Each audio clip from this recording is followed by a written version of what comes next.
la vía no tenía control centralizado de tráfico, la vía no estaba electrificada y la vía era única, no había vía doble. Y con esas condiciones yo creo que gestionar una vía con un teléfono móvil a mí me parece que es, en fin, agobiar un poco al factor y responsabilizarlo de una tragedia que definitivamente, bajo mi punto de vista, tiene unas dimensiones mucho mayores. Sí. Y la paso a las autoridades, a los políticos de uno y otro partido que durante años se llevan tirando el arreglo de esa vía, no diría yo que tercermundista, pero no en condiciones normales para el siglo XXI. Juan Guillamón, natural de Albacete, es decano del Colegio de Ingenieros de Caminos, Canales y Puertos de la región de Murcia. Ese fatídico día regresaba a su casa procedente de Madrid. Hoy asegura que a pesar de todo lo que pasó, lo que tuvo que ver y lo que hoy revive para nosotros, tuvo suerte. Juan, ¿a ti te ayudó a alguien a salir de ese caos? Bueno, me ayudé yo solo porque yo estaba en el primer coche, el lado era el malo, donde estaba el reguero de fuego que luego se propagó, y no podía sacar el brazo hasta que pude sacarlo, y yo vi un señor que estaba en jarras por fuera, con la camisa blanca, y estaba así en jarras y no se movía, y claro, eso me dio una idea, porque yo salté por una ventana. Y claro, salté por una ventana, yo podía haber caído al abismo, pero ciertamente el cerebro de vez en cuando coordina. Y al haber una persona allí, pues me estaba dando a entender que en efecto probablemente no había mucho desnivel. Entonces yo caí y le dije al señor, por favor,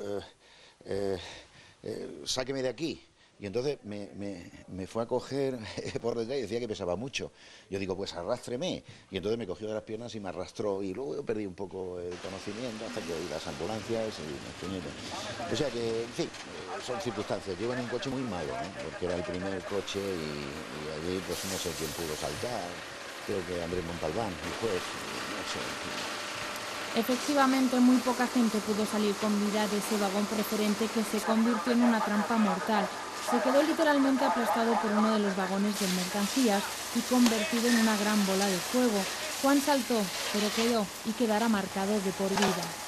Esto porque yo llevo 3 años de operaciones muy molestas, donde me han puesto un trozo de carne de la pierna, me la han puesto encima de la mano, un trozo de vena, safena, me la han subido para irrigar la mano, la pierna izquierda la tengo despellejada, el muslo izquierdo 2 veces, lo tengo 2 veces para cubrirme de injertos todo el cuerpo, aquí me han alargado un hueso y me han quitado otro hueso de la mano izquierda para metérmelo aquí, así es que si un día te digo que por un huevo me entra y por otro me sale, es que me los han puesto en las orejas, o sea que yo soy una persona muy recomponida.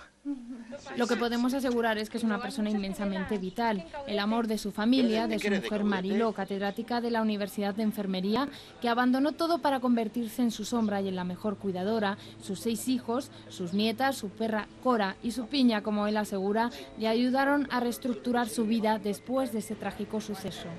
Pero cuando empecé a controlar y a calibrar exactamente, digamos, la magnitud del accidente, empecé a darme cuenta de que yo, tanta desgracia podía desembocar en ser un monstruo con mi familia, con mi mujer, con mis hijos y con mis amigos. Yo eso me aterraba.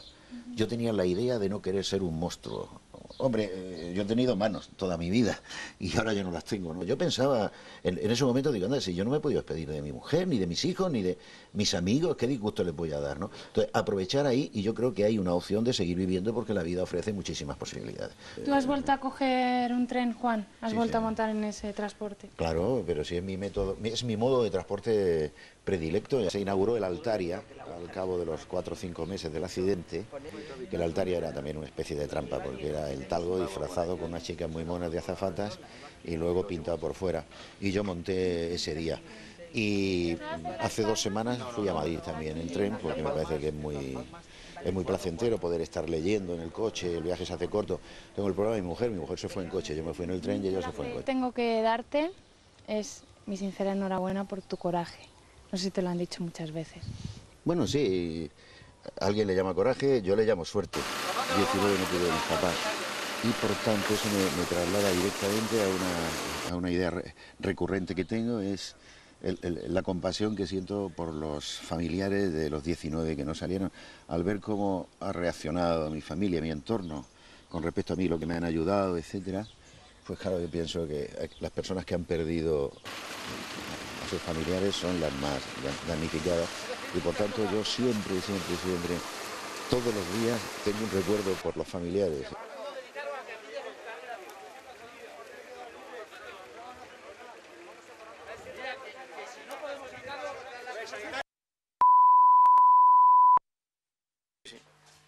José Luis Díaz Córcoles ha negado hasta 3 veces que fuera él quien puso el semáforo en verde. Dice que cuando salió de la estación para informarle al maquinista del Talgo de las órdenes que limitan la velocidad, este estaba en rojo. Ya en la cabecera del tren observó que el color del luminoso había cambiado. Entonces alertó al maquinista para que no reanudara la marcha.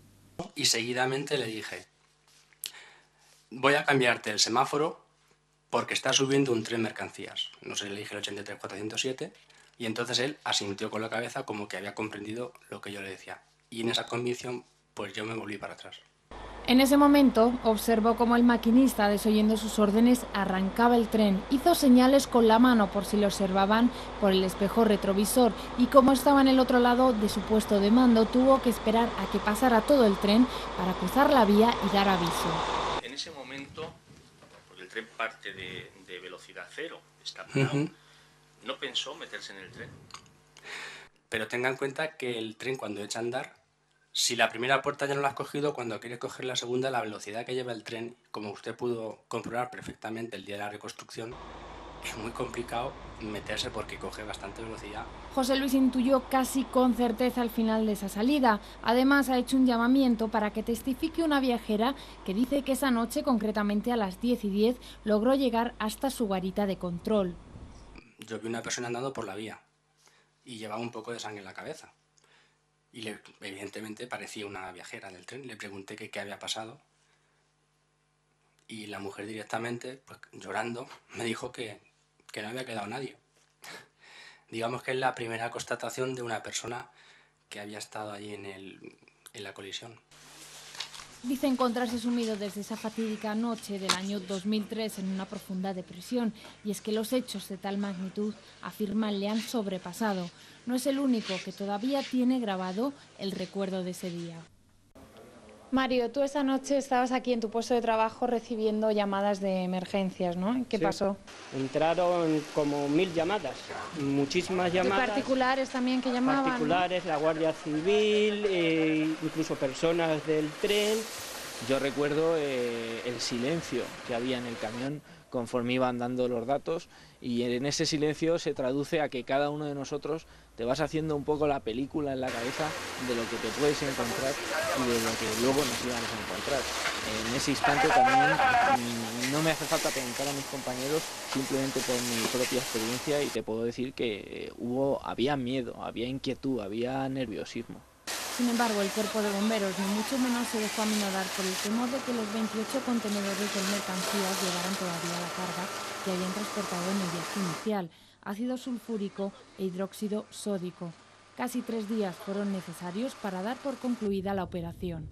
Una vez que se han terminado todas las tareas de ayuda, suele venir un cierto sentimiento de culpa, de que podías haber hecho algo más de lo que hiciste, y nosotros ayudamos precisamente a que ese sentimiento de culpa se diluya, porque realmente se hizo todo lo que pudimos, todos los profesionales que intervinimos. Sí. Hoy, 3 años después, todavía quedan huellas de la tragedia, no solo por el pavimento negro y resquebrajado. En esa vía, que continúa siendo única, hay demasiados signos visibles. Estos son los palpables, los que los humanos dejamos como señuelos para agarrar al olvido. Peores son los otros, los del alma o la memoria. Imposible será el olvido, afirman los familiares. Aquí se paró el viaje de 19 personas y de muchos se detuvo. Todos ellos han tenido que coger otro tren cargados con un desagradable equipaje que los acompañará de por vida. Aprender a vivir con sus recuerdos y, en muchos casos, sus secuelas físicas y psicológicas. Esta vía mortal está llena de símbolos. Tenemos aquí un monolito en memoria de María Luisa Barnuevo, que lo puso su padre, ¿no? Sí, que es una de las personas que está vinculada aquí mucho al pueblo de Chinchilla. Es una de las familias de aquí del pueblo que tuvo este fatal.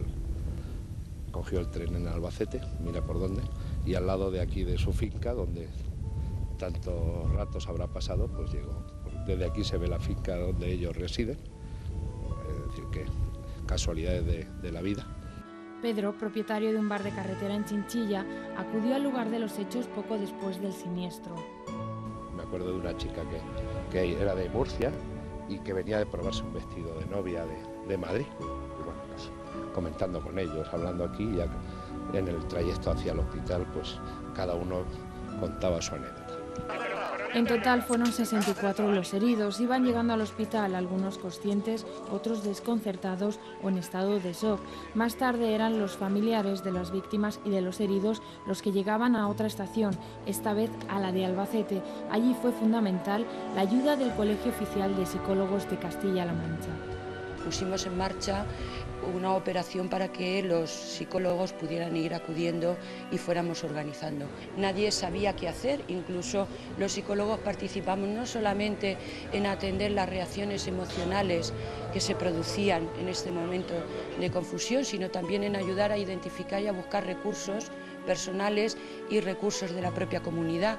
Vamos, incluso se nos ocurrió montar una carpa cerca del lugar del accidente. La ubicación de dicha carpa era estratégica. Los familiares llegaban sin conciencia real del suceso, pasaban por obligación por un puente desde el que se divisaba el estado de los vagones y se intuía así la magnitud de la tragedia. El objetivo, que tomaran contacto paulatino con una realidad irreversible. Allí los psicólogos trataban de contenerlos emocionalmente e informarles de los pasos y los tiempos.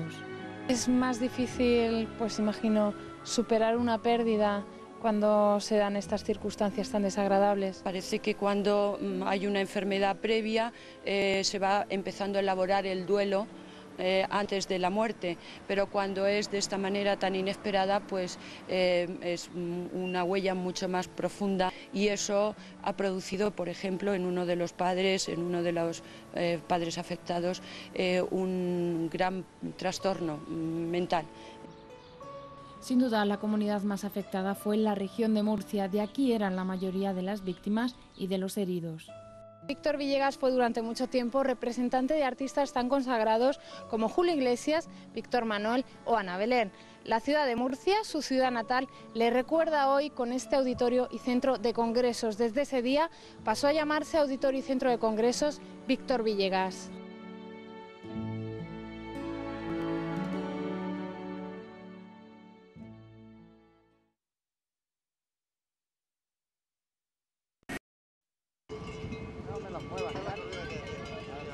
La finca de Samuel Flores, El Palomar, situada en la provincia de Albacete, marco incomparable para que los presidentes y delegados gubernativos de plazas de toros de primera y segunda de toda España intercambiaran impresiones e intentaran unificar más si cabe los criterios del reglamento que imperan en el coso taurino, conscientes además de las diferencias que existen en la geografía española.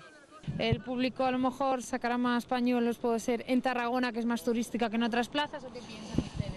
Pues sí, generalmente en las plazas que son turísticas, pues la gente es más propensa enseguida, ¿verdad?, pues a sacar los pañuelos, ¿verdad?, pidiendo los trofeos. Hay turistas que no saben ni que hay que sacar el pañuelo. Normalmente no los llevan, o sea, lo que hacen es silbar o chillar, entonces lo tienes que interpretar que también están pidiendo la oreja.